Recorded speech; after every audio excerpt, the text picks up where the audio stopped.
All right, we're going to start off in 1 Samuel chapter 1, Elkanah and his wives. Now there was a certain man from Ramathaim, Zophim, from the hill country of Ephraim, and his name was Elkanah, the son of Jeroham, the son of Elihu, the son of Tohu, the son of Zuph, an Ephraimite. He had two wives. The name of one was Hannah, and the name of the other Peninnah, or Peninnah. I don't know how to pronounce that. And Peninnah had children, but Hannah had no children. Now this man would go up from his city yearly to worship and to sacrifice to the Lord of hosts in Shiloh. And the two sons of Eli, Hophni and Phinehas, were priests to the Lord there.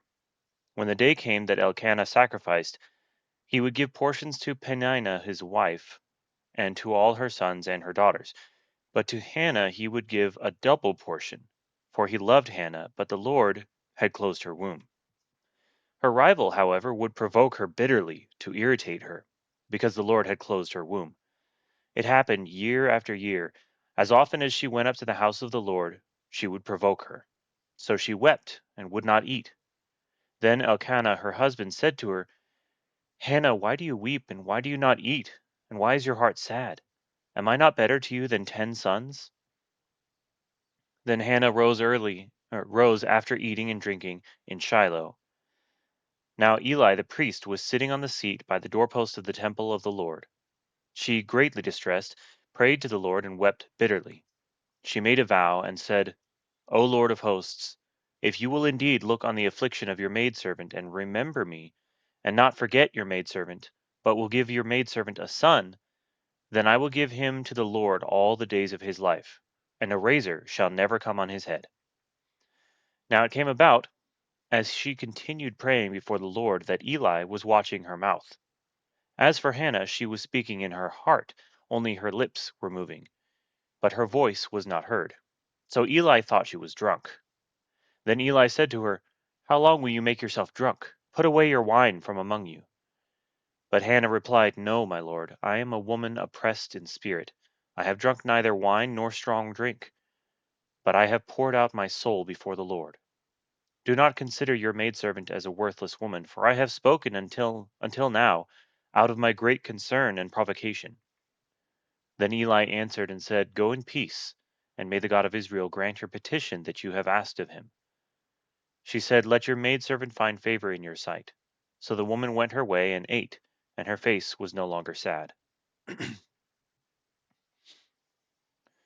Then they arose early in the morning and worshipped before the Lord, and returned again to their house in Ramah.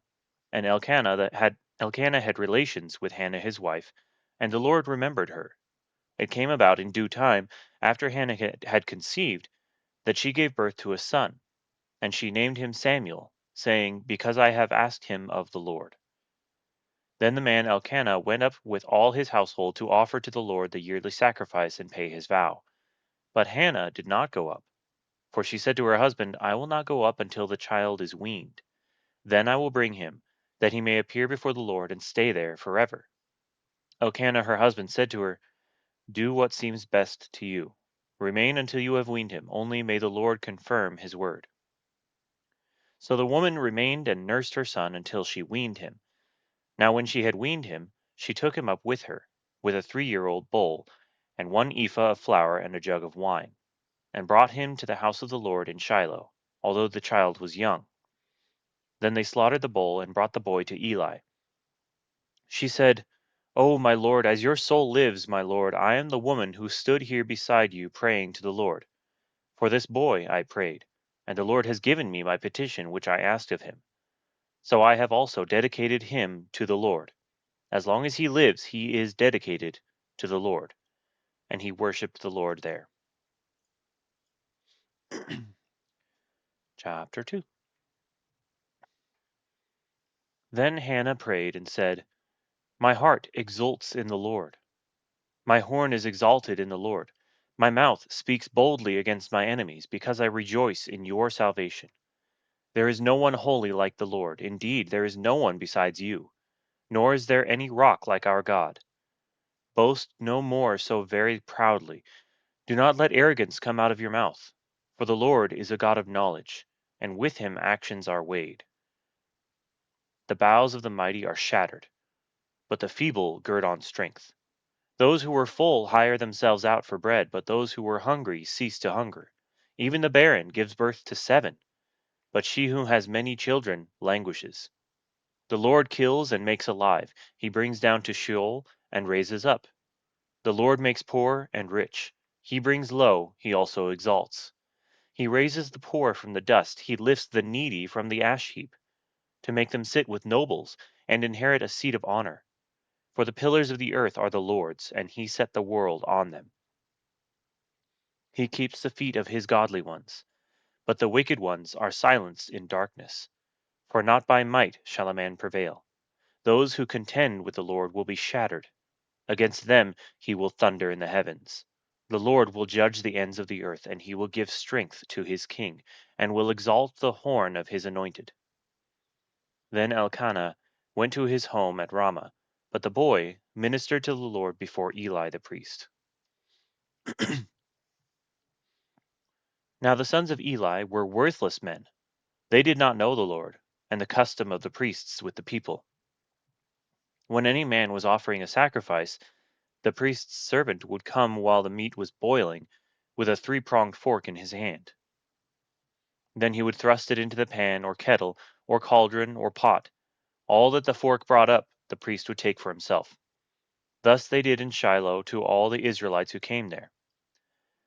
Also, before they burned the fat, the priest's servant would come and say to the man who was sacrificing, "Give the priest meat for roasting, as he will not take boiled meat from you, only raw." If the man said to him, "They must surely burn the fat first, and then take as much as you desire," then he would say, "No, but you shall give it to me now, and if not, I will take it by force." Thus the sin of the young men was very great before the Lord, for the men despised the offering of the Lord. Now Samuel was ministering before the Lord, as a boy wearing a linen ephod. And his mother would make him a little robe and bring it to him from year to year when she would come up from her with her husband to offer the yearly sacrifice. Then Eli would bless Elkanah and his wife and say, "May the Lord give you children from this woman in place of the one she dedicated to the Lord." And they went to their own home. The Lord visited Hannah, and she conceived and gave birth to 3 sons and 2 daughters. And the boy Samuel grew before the Lord. Now Eli was very old, and he heard all that his sons were doing to all Israel, and how they lay with the women who served at the doorway of the tent of meeting. He said to them, "Why do you do such things, the evil things that I hear from all these people? No, my sons, for the report is not good which I hear the Lord's people circulating. If one man sins against another, God will mediate for him. But if a man sins against the Lord, who can intercede for him?" But they would not listen to the voice of their father, for the Lord desired to put them to death. Now the boy Samuel was growing in stature and in favor both with the Lord and with men. Then a man of God came to Eli and said to him, "Thus says the Lord, did I not indeed reveal myself to the house of your father when they were in Egypt, in bondage to Pharaoh's house?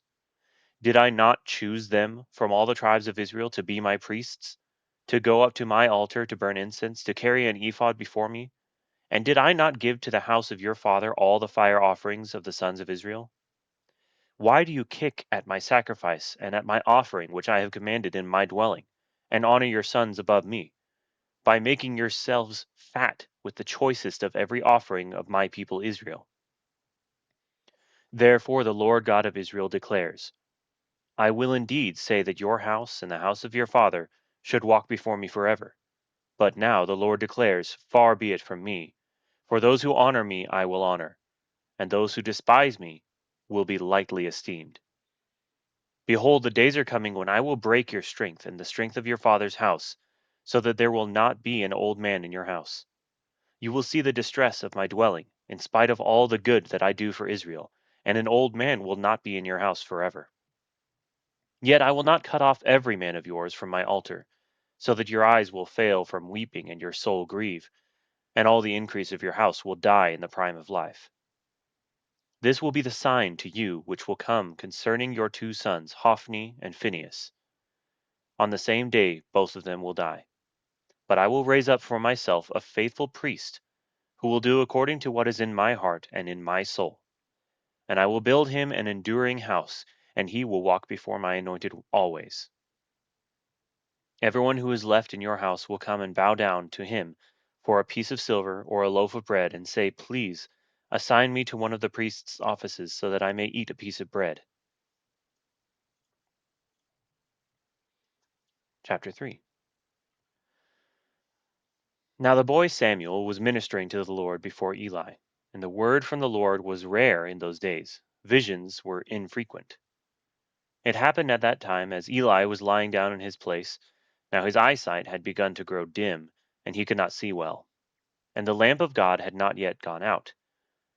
Samuel was lying down in the temple of the Lord where the ark of God was, that the Lord called Samuel, and he said, Here I am.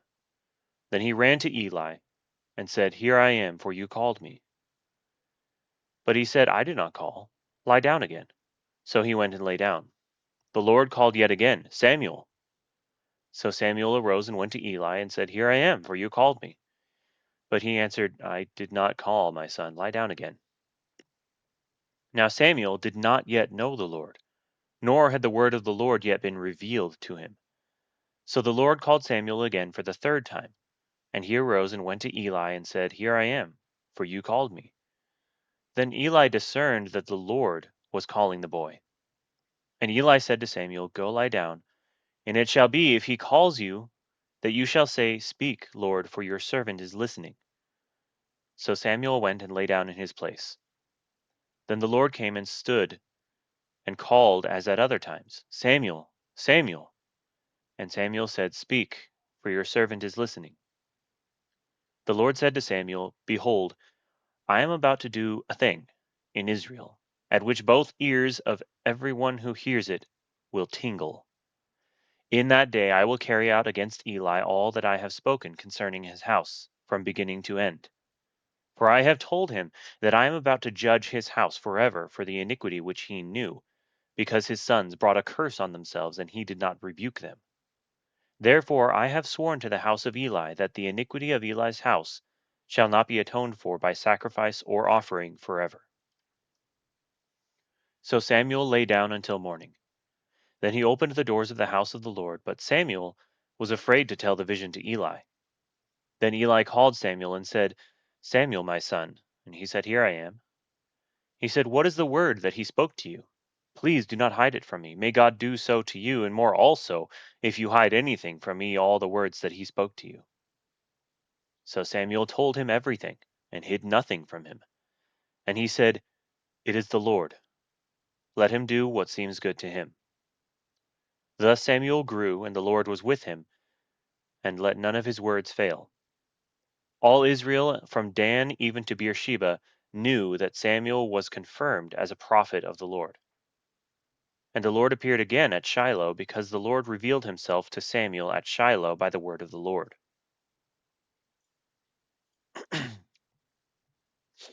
Chapter 4. Thus the word of Samuel came to all Israel. Now Israel went out to meet the Philistines in battle, and camped beside Ebenezer, while the Philistines camped in Aphek. The Philistines drew up in battle array to meet Israel. When the battle spread, Israel was defeated before the Philistines, who killed about 4,000 men on the battlefield. When the people came into the camp, the elders of Israel said, Why has the Lord defeated us today before the Philistines? Let us take to ourselves from Shiloh the ark of the covenant of the Lord, that it may come among us, and deliver us from the power of our enemies. So the people sent to Shiloh, and from there they carried the ark of the covenant of the Lord of hosts, who sits above the cherubim, and the two sons of Eli, Hophni and Phinehas, were there with the ark of the covenant of the God. As the ark of the covenant of the Lord came into the camp, all Israel shouted with a great shout, so that the earth resounded. When the Philistines heard the noise of the shout, they said, What does the noise of this great shout in the camp of the Hebrews mean? Then they understood that the ark of the Lord had come into the camp. The Philistines were afraid, for they said, God has come into the camp. And they said, Woe to us, for nothing like this has happened before. Woe to us! Who shall deliver us from the hand of these mighty gods? These are the gods who smote the Egyptians with all kinds of plagues in the wilderness. Take courage, and be men, O Philistines. or you will become slaves to the Hebrews, as they have been slaves to you. Therefore be men and fight." So the Philistines fought, and Israel was defeated, and every man fled to his tent, and the slaughter was very great, for there fell of Israel 30,000 foot soldiers. And the ark of God was taken, and the two sons of Eli, Hophni and Phinehas, died. Now a man of Benjamin ran from the battle line and came to Shiloh the same day with his clothes torn and dust on his head. When he came, behold, Eli was sitting on his seat by the road, eagerly watching, because his heart was trembling for the ark of God. So the man came to tell it in the city, and all the city cried out. When Eli heard the noise of the outcry, he said, "What does the noise of this commotion mean?" Then the man came hurriedly and told Eli. Now Eli was 98 years old, and his eyes were set so that he could not see.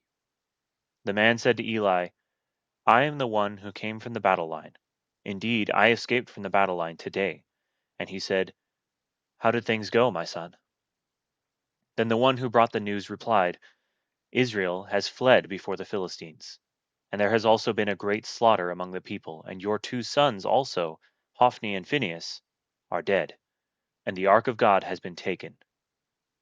When he mentioned the ark of God, Eli fell off the seat backward beside the gate, and his neck was broken, and he died, for he was old and heavy.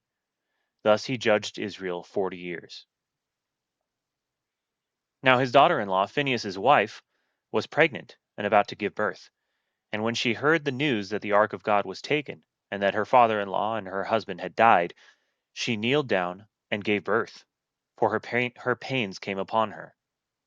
And about the time of her death, the women who stood by her said to her, "Do not be afraid, for you have given birth to a son." But she did not answer or pay attention.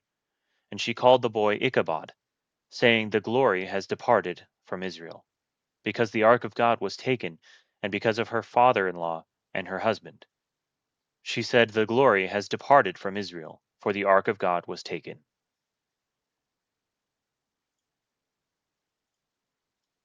Chapter 5. Now the Philistines took the ark of God and brought it from Ebenezer to Ashdod.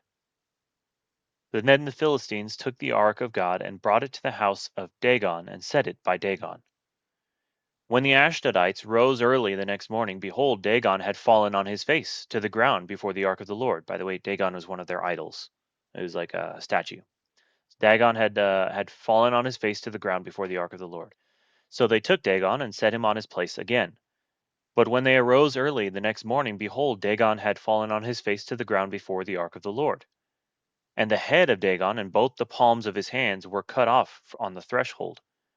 Only the trunk of Dagon was left to him. Therefore neither of the priests of Dagon, nor all who enter Dagon's house, tread on the threshold of Dagon in Ashdod to this day. Now the hand of the Lord was heavy on the Ashdodites, and he ravaged them and smote them with tumors, both Ashdod and its territories. When the men of Ashdod saw that it was so, they said, "The ark of the God of Israel must not remain with us, for his hand is severe on us, and on Dagon our God." So they sent and gathered all the lords of the Philistines to them, and said, "What shall we do with the ark of the God of Israel?" And they said, "Let the ark of the God of Israel be brought around to Gath." And they brought the ark of the God of Israel around. After they had brought it around, the hand of the Lord was against the city with very great confusion, and he smote the men of the city, both young and old, so that tumors broke out on them. So they sent the ark of God to Ekron. And as the ark of God came to Ekron, the Ekronites cried out, saying, "They have brought the ark of the God of Israel around to us to kill us and our people." They sent therefore and gathered all the lords of the Philistines and said, "Send away the ark of the God of Israel, and let it return to its own place, so that it will not kill us and our people." For there was a deadly confusion throughout the city. The hand of God was very heavy there. And the men who did not die were smitten with tumors, and the cry of the city went up to heaven. Chapter 6. The ark returned to Israel. Now the ark of the Lord had been in the country of the Philistines 7 months. Then the Philistines called for the priests and the diviners, saying, "What shall we do with the ark of the Lord? Tell us how we shall send it to its place." They said, "If you send away the ark of the God of Israel, do not send it empty, but you shall surely return to him a guilt offering. Then you will be healed, and it will be known to you why his hand is not removed from you." Then they said, "What shall be the guilt offering which we shall return to him?" And they said, 5 golden tumors, and 5 golden mice, according to the number of the lords of the Philistines. For one plague was on all of you and on your lords. So you shall make likenesses of your tumors, and likenesses of your mice that ravage the land, and you shall give glory to the God of Israel. Perhaps he will ease his hand from you, your gods, and your land. Why then do you harden your hearts as the Egyptians and Pharaoh hardened their hearts? When he had severely dealt with them, did they not allow the people to go, and they departed? Now therefore, take and prepare a new cart, and 2 milch cows, on which there has never been a yoke, and hitch the cows to the cart, and take their calves home away from them. Take the ark of the Lord, and place it on the cart, and put the articles of gold which you returned to him as a guilt offering in a box by its side. Then send it away that it may go. Watch, if it goes up by the way of its own territory to Beth Shemesh, then he has done us this great evil. But if not, then we will know that it was not his hand that struck us. It happened to us by chance. Then the men did so, and took 2 milch cows, and hitched them to the cart, and shut up their calves at home. And they put the ark of the Lord on the cart, and the box with the golden mice and the likenesses of their tumors. Then the cows took the straight way in the direction of Beth Shemesh. They went along the highway, lowing as they went, and did not turn aside to the right or to the left. And the lords of the Philistines followed them to the border of Beth Shemesh. Now the people of Beth Shemesh were reaping their wheat harvest in the valley, and they raised their eyes and saw the ark, and were glad to see it. The cart came into the field of Joshua the Beth Shemite, and stood there where there was a large stone. And they split the wood of the cart, and offered the cows as a burnt offering to the Lord. The Levites took down the ark of the Lord and the box that was with it, in which were the articles of gold, and put them on the large stone. And the men of Beth Shemesh offered burnt offerings and sacrifices to that day to the Lord. When the 5 lords of the Philistines saw it, they returned to Ekron that day.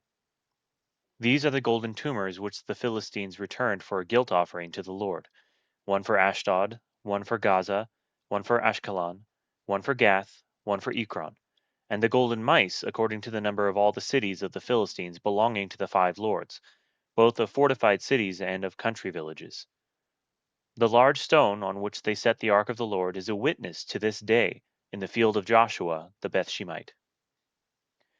He struck down some of the men of Beth Shemesh because they had looked into the ark of the Lord.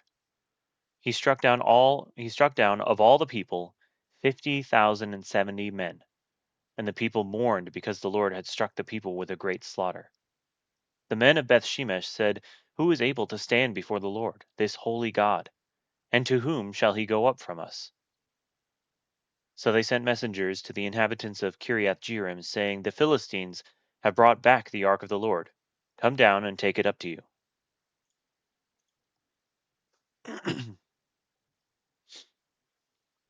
Chapter 7. And the men of Kiriath Jearim came and took the ark of the Lord, and brought it into the house of Abinadab on the hill, and consecrated Eleazar his son to keep the ark of the Lord. From the day that the ark remained at Kiriath Jearim, the time was long, for it was 20 years. And all the house of Israel lamented after the Lord. Then Samuel spoke to all the house of Israel, saying, "If you return to the Lord with all your heart, remove the foreign gods and the Ashtaroth from among you, and direct your hearts to the Lord, and serve him alone, and he will deliver you from the hand of the Philistines." So the sons of Israel removed the Baals and the Ashtaroth, and served the Lord alone. Then Samuel said, "Gather all Israel to Mizpah, and I will pray to the Lord for you." They gathered to Mizpah, and drew water, and poured it out before the Lord, and fasted on that day, and said there, "We have sinned against the Lord."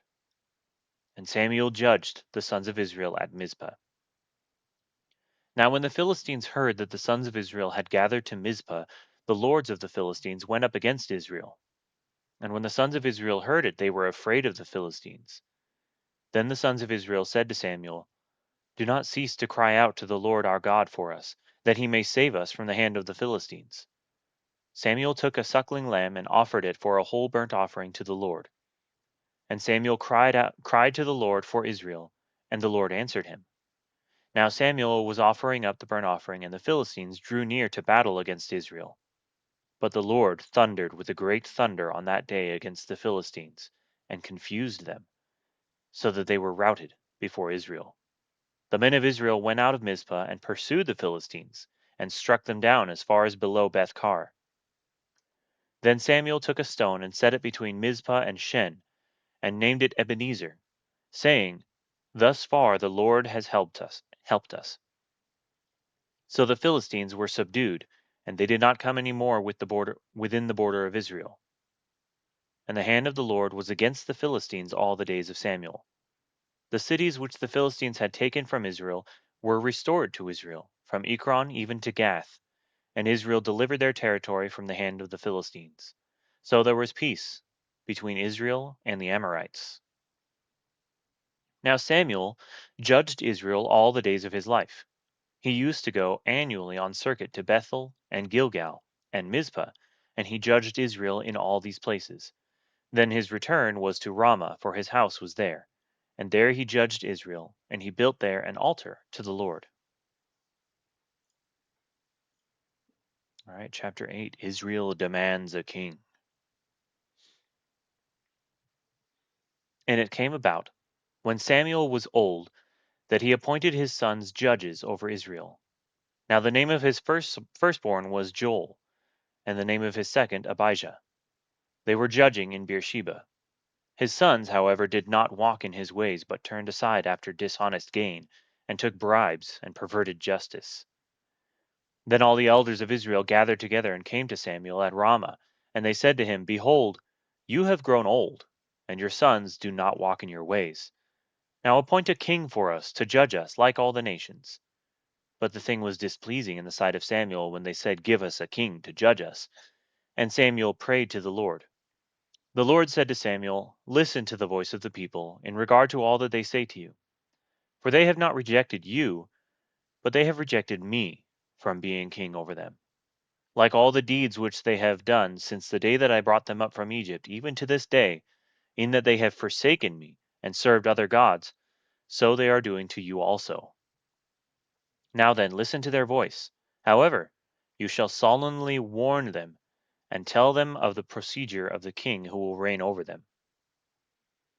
So Samuel spoke all the words of the Lord to the people who had asked of him a king. He said, "This will be the procedure of the king who will reign over you. He will take your sons, and place them for himself in his chariots, and among his horsemen, and they will run before his chariots. He will appoint for himself commanders of thousands and of fifties, and some to do his plowing, and to reap his harvest, and to make his weapons of war and equipment for his chariots. He will also take your daughters for perfumers and cooks and bakers. He will take the best of your fields and your vineyards and your olive groves, and give them to his servants. He will take a tenth of your seed and of your vineyards, and give to his officers and to his servants. He will also take your male servants and your female servants, and your best young men and your donkeys, and use them for his work. He will take a tenth of your flocks, and you yourselves will become his servants. Then you will cry out in that day because of your king whom you have chosen for yourselves, but the Lord will not answer you in that day." Nevertheless, the people refused to listen to the voice of Samuel, and they said, "No, but there shall be a king over us, that we also may be like all the nations, that our king may judge us and go out before us and fight our battles." Now after Samuel had heard all the words of the people, he repeated them in the Lord's hearing. The Lord said to Samuel, "Listen to their voice, and appoint them a king." So Samuel said to the men of Israel, "Go every man to his city." Chapter 9. Now there was a man of Benjamin whose name was Kish, the son of Abiel, the son of Zeror, the son of Bechorath, the son of Aphiah, the son of a Benjamite, a mighty man of valor. He had a son whose name was Saul, a choice and handsome man, and there was not a more handsome person than he among the sons of Israel. From his shoulders and up he was taller than any of the people. Now the donkeys of Kish, Saul's father, were lost. So Kish said to his son Saul, "Take now with you one of the servants, and arise, go search for the donkeys." He passed through the hill country of Ephraim, and passed through the land of Shalisha, but they did not find them. Then they passed through the land of Shaalim, but they were not there. Then he passed through the land of the Benjamites, but they did not find them. When they came to the land of Zuph, Saul said to his servant who was with him, "Come and let us return, or else my father will cease to be concerned about the donkeys and will become anxious for us." He said to him, "Behold, now there is a man of God in this city, and the man is held in honor. All that he says surely comes true. Now let us go there, perhaps he can tell us about about our journey on which we have set out." Then Saul said to his servant, "But behold, if we go, what shall we bring the man? For the bread is gone from our sack, and there is no present to bring to the man of God. What do we have?" The servant answered Saul again and said, "Behold, I have in my hand a fourth of a shekel of silver. I will give it to the man of God, and he will tell us our way." Formerly, in Israel, when a man went to inquire of God, he used to say, "Come and let us go to the seer," for he who is called a prophet now was formerly called a seer. Then Saul said to his servant, "Well said, come, let us go." So they went to the city where the man of God was. As they went up to the slope of the city, they found young women going out to draw water, and said to them, "Is the seer here?" They answered him and said, "He is. See, he is ahead of you. Hurry now, for he has come into the city today, for the people have a sacrifice on the high place today. As soon as you enter the city, you will find him before he goes up to the high place to eat, for the people will not eat until he comes, because he must bless the sacrifice. Afterward, those who are invited will eat. Now therefore, go up, for you will find him at once." So they went up to the city. As they came into the city, behold, Samuel was going out toward them to go up to the high place. Now a day before Saul's coming, the Lord had revealed this to Samuel, saying, "About this time tomorrow, I will send you a man from the land of Benjamin, and you shall anoint him to be prince over my people Israel, and he will deliver my people from the hand of the Philistines. For I have regarded my people, because their cry has come to me." When Samuel saw Saul, the Lord said to him, "Behold, the man of whom I spoke to you, this one shall rule over my people." Then Saul approached Samuel in the gate and said, "Please tell me where the seer's house is." Samuel answered Saul and said, "I am the seer. Go up before me to the high place, for you shall eat with me today, and in the morning I will let you go and will tell you all that is on your mind.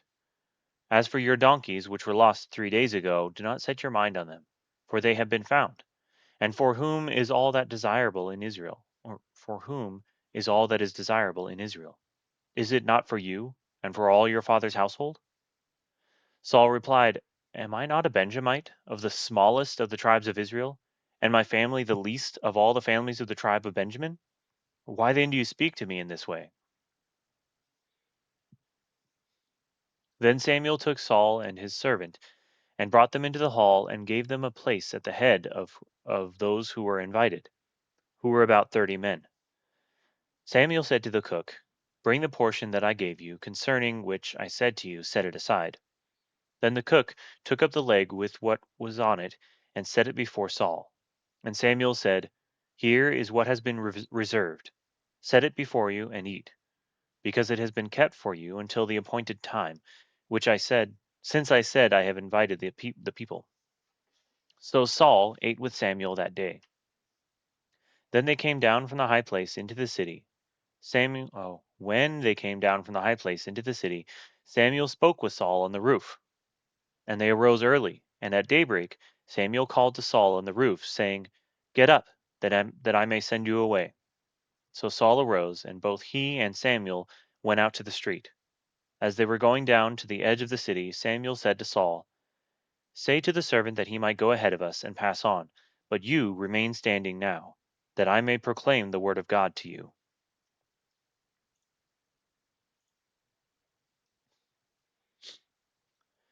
Chapter 10.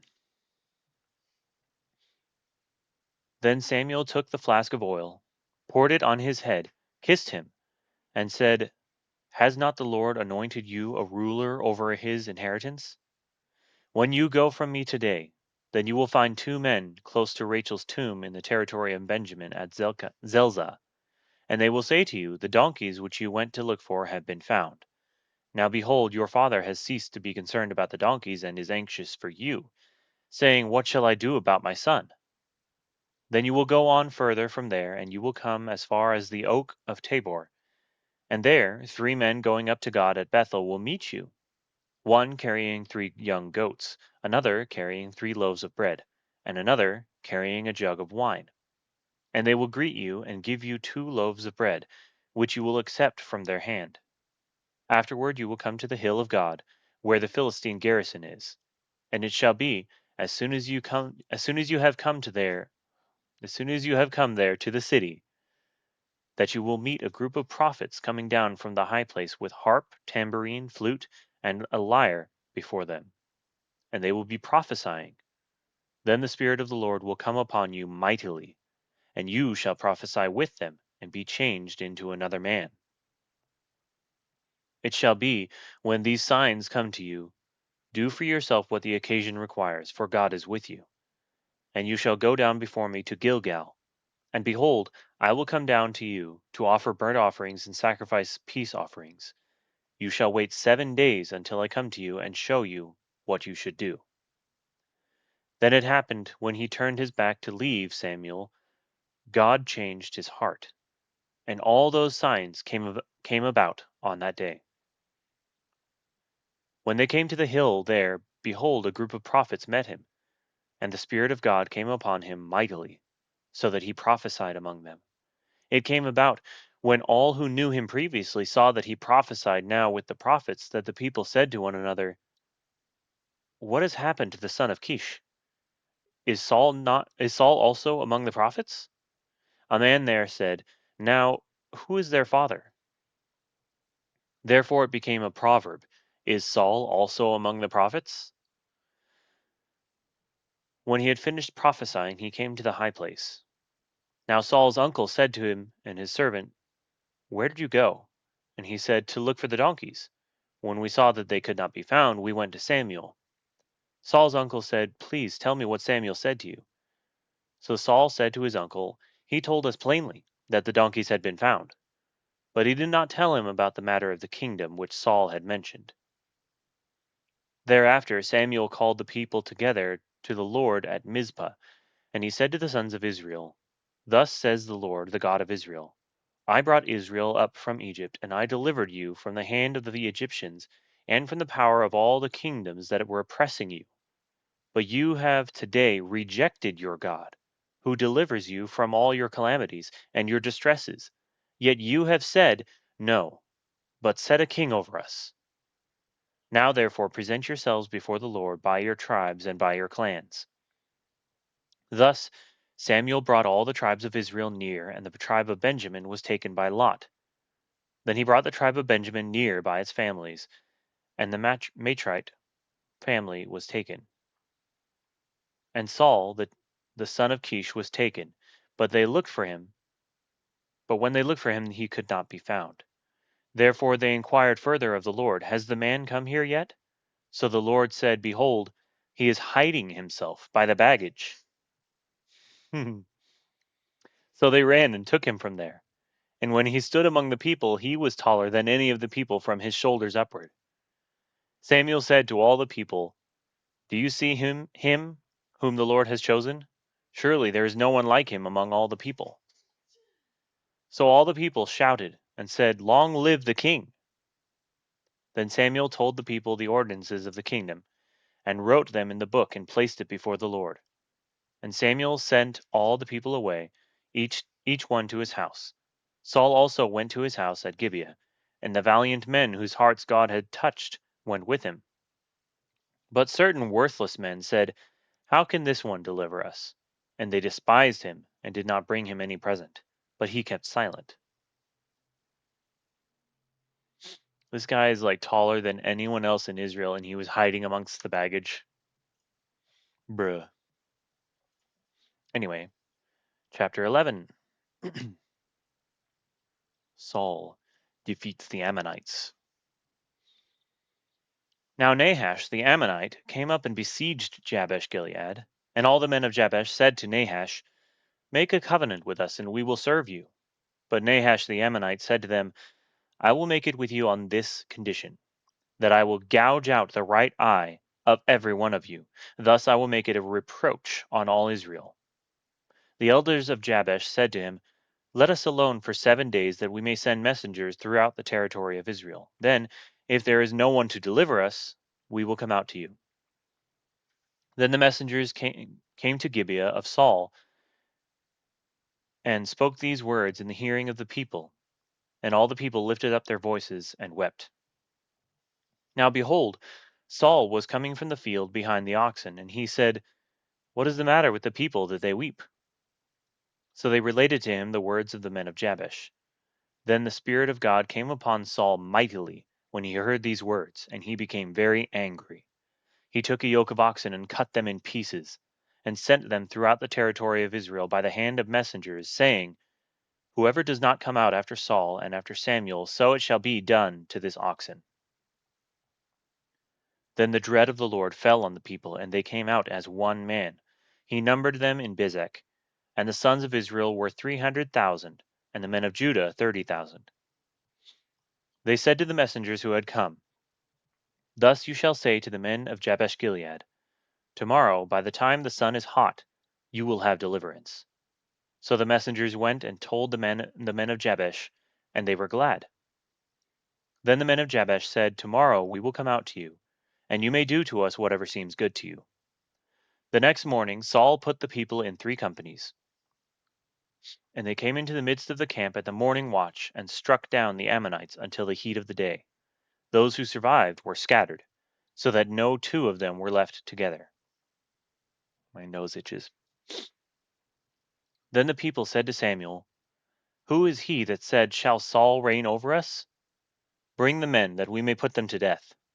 But Saul said, Not a man shall be put to death this day, for today the Lord has accomplished deliverance in Israel.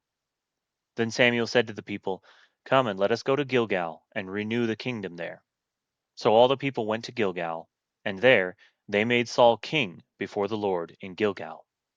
There they also offered sacrifices of peace offerings before the Lord, and there Saul and all the men of Israel rejoiced greatly.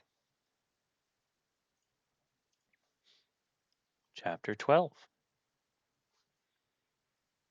Then Samuel said to all Israel, Behold, I have listened to your voice in all that you said to me, and I have appointed a king over you. Now, here is the king walking before you, but I am old and gray. And behold, my sons are with you, and I have walked before you from my youth even to this day. Here I am. Bear witness against me before the Lord and his anointed. Whose ox have I taken, or whose donkey have I taken, or whom have I defrauded?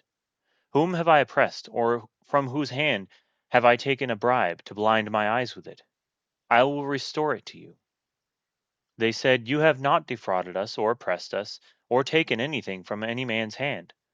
He said to them, The Lord is witness against you, and his anointed is witness this day, that you have found nothing in my hand.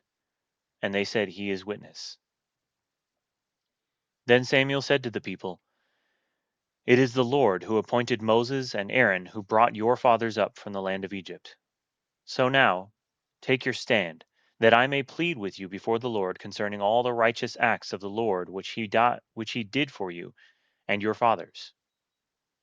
When Jacob went into Egypt, and your fathers cried out to the Lord, then the Lord sent Moses and Aaron, who brought your fathers out of Egypt, and settled them in this place. But they forgot the Lord their God. So he sold them into the hand of Sisera, captain of the army of Hazor, and into the hand of the Philistines, and into the hand of the king of Moab, and they fought against them. They cried out to the Lord, and said, We have sinned, because we have forsaken the Lord, and have served the Baals and the Ashtaroth. But now deliver us from the hands of our enemies, and we will serve you. Then the Lord sent Jerubbaal, and Bedan, and Jephthah, and Samuel, and delivered you from the hands of your enemies all around, so that you lived in security. When you saw that Nahash, the king of the sons of Ammon, came against you, you said to me, No, but a king shall reign over us, although the Lord your God was your king. Now therefore here is the king whom you have chosen, whom you have asked for, and behold, the Lord has set a king over you. If you will fear the Lord and serve him and listen to his voice, and not rebel against the command of the Lord, then both you and also the king who reigns over you will follow the Lord your God. If you will not listen to the voice of the Lord, but rebel against the command of the Lord, then the hand of the Lord will be against you, as it was against your fathers. Even now take your stand and see this great thing which the Lord will do before your eyes. Is it not the wheat harvest today? I will call to the Lord that he may send thunder and rain. Then you will know and see that your wickedness is great which you have done in the sight of the Lord by asking for yourselves a king. So Samuel called to the Lord, and the Lord sent thunder and rain that day. And all the people greatly feared the Lord and Samuel. Then all the people said to Samuel, Pray for your servants to the Lord your God, so that we may not die. For we have added to all our sins this evil by asking for ourselves a king. Samuel said to the people, Do not fear. You have committed all this evil, yet do not turn aside from following the Lord, but serve the Lord with all your heart. You must not turn aside, for then you would go after futile things which cannot profit nor deliver, because they are futile. For the Lord will not abandon his people on account of his great name, because the Lord has been pleased to make you a people for himself. Moreover, as for me, far be it from me that I should sin against the Lord by ceasing to pray for you, but I will instruct you in the good and right way. Only fear the Lord and serve him in truth with all your heart, for consider what great things he has done for you. But if you still do wickedly, both you and your king will be swept away. All right, chapter 13. Saul was 30 years old when he began to reign, and he reigned 42 years over Israel. Now Saul chose for himself 3,000 men of Israel, of which 2,000 were with Saul in Michmash, and in the hill country of Bethel, while 1,000 were with Jonathan at Gibeah of Benjamin. But he sent away the rest of the people, each to his tent. Jonathan smote the garrison of the Philistines that was in Geba, and the Philistines heard of it. Then Saul blew the trumpet throughout the land, saying, Let the Hebrews hear. All Israel heard the news that Saul had smitten the garrison of the Philistines, and also that Israel had become odious to the Philistines. The people were then summoned to Saul at Gilgal. Now the Philistines assembled to fight with Israel, 30,000 chariots and 6,000 horsemen, and people like the sand which is on the seashore in abundance. And they came up and camped at Michmash, east of Beth Aven. When the men of Israel saw that they were in a strait, for the people were hard pressed, then the people hid themselves in caves, in thickets, in cliffs, in cellars, and in pits. Also some of the Hebrews crossed the Jordan into the land of Gad and Gilead. But as for Saul, he was still in Gilgal, and all the people followed him trembling. Now he waited 7 days, according to the appointed time set by Samuel. But Samuel did not come to Gilgal, and the people were scattering from him. So Saul said, Bring to me the burnt offering and the peace offerings. And he offered the burnt offering. As soon as he finished offering the burnt offering, behold, Samuel came, and Saul went out to meet him and to greet him. But Samuel said, What have you done? And Saul said, Because I saw that the people were scattering from me, and that you did not come within the appointed days, and that the Philistines were assembling at Michmash, therefore I said, Now the Philistines will come down against me at Gilgal, and I have not asked the favor of the Lord. So I forced myself and offered the burnt offering. Samuel said to Saul, You have acted foolishly. You have not kept the commandment of the Lord your God, which he commanded you. For now the Lord would have established your kingdom over Israel forever. But now your kingdom shall not endure. The Lord has sought out for himself a man after his own heart, and the Lord has appointed him as ruler over his people, because you have not kept what the Lord commanded you. Then Samuel arose and went up from Gilgal to Gibeah of Benjamin. And Saul numbered the people who were present with him, about 600 men. Now Saul and his son Jonathan and the people who were present with him there were staying in Geba of Benjamin, while the Philistines camped at Michmash. And the raiders came from the camp of the Philistines in 3 companies. One company turned toward Ophrah, to the land of Shual, and another company turned toward Beth Horon, and another company turned toward the border which overlooks the valley of Zeboim, toward the wilderness. Now no blacksmith could be found in all the land of Israel, for the Philistines said, "Otherwise the Hebrews will make swords or spears." So all Israel went down to the Philistines, each to sharpen his plowshare, his mattock, his axe, and his hoe. The charge was 2/3 of a shekel for the plowshares, the mattocks, the forks, and the axes, and to fix the hoes. So it came about on the day of battle that neither sword nor spear was found in the hands of any of the people who were with Saul and Jonathan, and they were found with Saul and his son Jonathan. And the garrison of the Philistines went out to the pass of Michmash. Now the day came that Jonathan the son of Saul said to the young man who was carrying his armor, "Come and let us cross over to the Philistines' garrison that is on the other side." But he did not tell his father. Saul was staying in the outskirts of Gibeah under the pomegranate tree which is in Migron.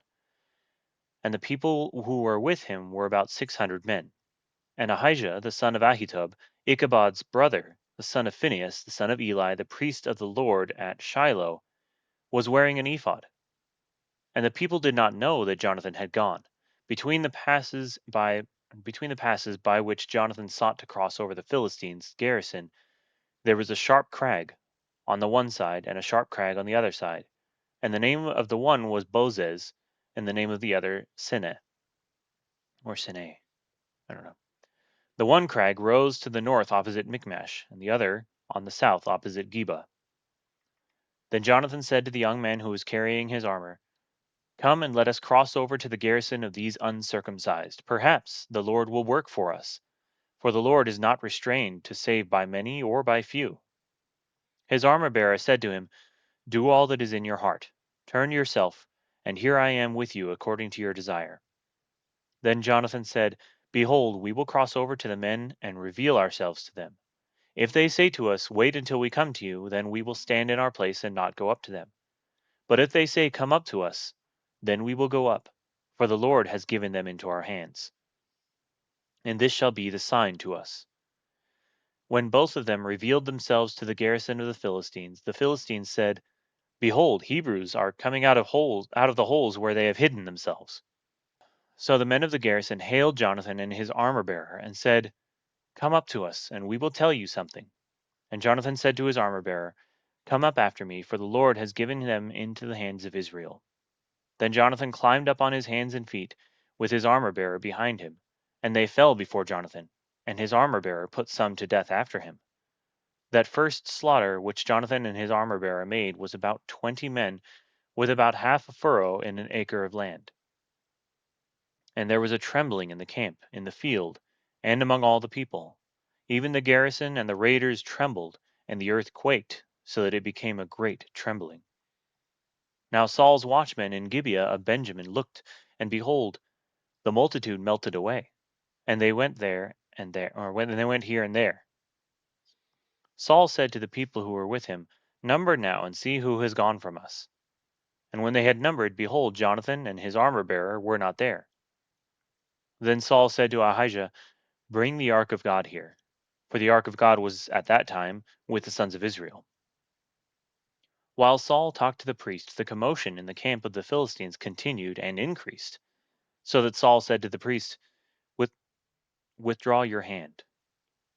Then Saul and all the people who were with him rallied and came to the battle, and behold, every man's sword was against his fellow, and there was very great confusion. Now the Hebrews who were with the Philistines previously, who went up with them all around in the camp, even they also turned to be with the Israelites who were with Saul and Jonathan. When all the men of Israel who had hidden themselves in the hill country of Ephraim heard that the Philistines had fled, even they also pursued them closely in the battle. So the Lord delivered Israel that day, and the battle spread beyond Beth Aven. Now the men of Israel were hard pressed on that day, for Saul had put the people under oath, saying, "Cursed be the man who eats food before evening, and until I have avenged myself on my enemies." So none of the people tasted food. All the people of the land entered the forest, and there was honey on the ground. When the people entered the forest, behold, there was a flow of honey. But no man put his hand to his mouth, for the people feared the oath. But Jonathan had not heard when his father put the people under oath. Therefore he put out the end of the staff that was in his hand, and dipped it in the honeycomb, and put his hand to his mouth, and his eyes brightened. Then one of the people said, "Your father strictly put the people under oath, saying, 'Cursed be the man who eats food today.'" And the people were weary. Then Jonathan said, "My father has troubled the land. See now, how my eyes have brightened because I tasted a little of this honey. How much more, if only the people had eaten freely today of the spoil of their enemies which they found? For now the slaughter among the Philistines has not been great." They struck among the Philistines that day from Michmash to Aijalon, and the people were very weary. The people rushed, oh, the people rushed greedily upon the soil, and took sheep and oxen and calves, and slew them on the ground, and the people ate them with the blood. Then they told Saul, saying, "Behold, the people are sinning against the Lord by eating with the blood."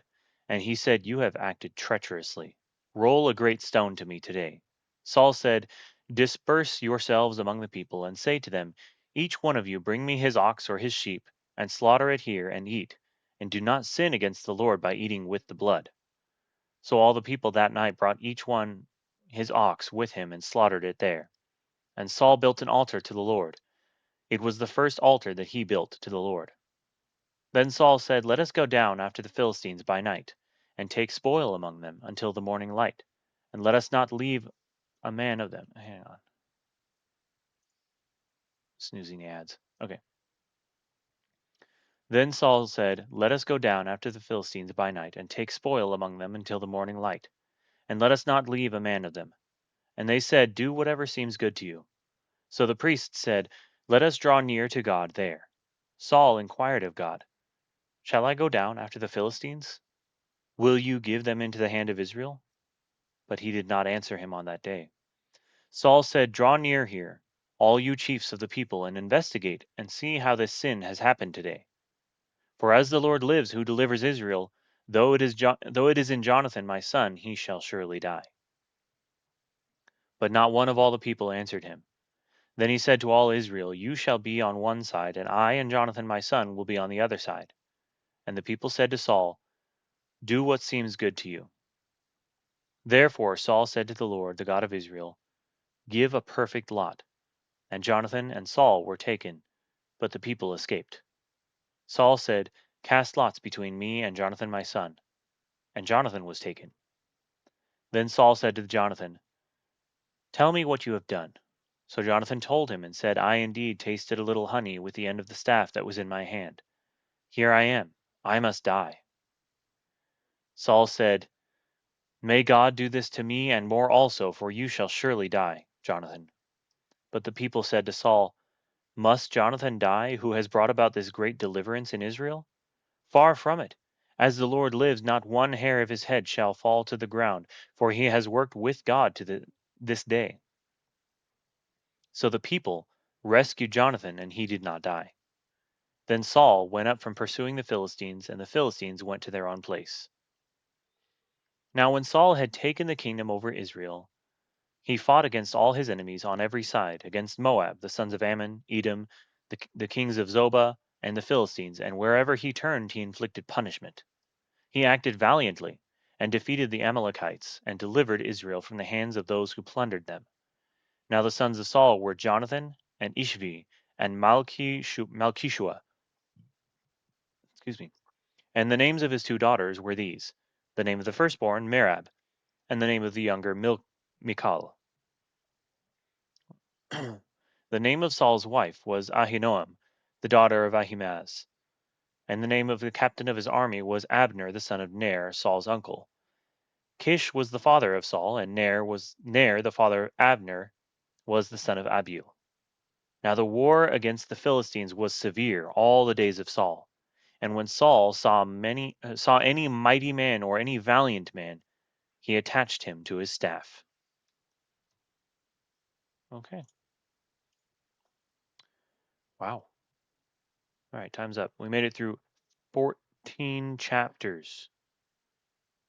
Wow. That's good progress. All right, join us next time for First Samuel chapter 15 and onward.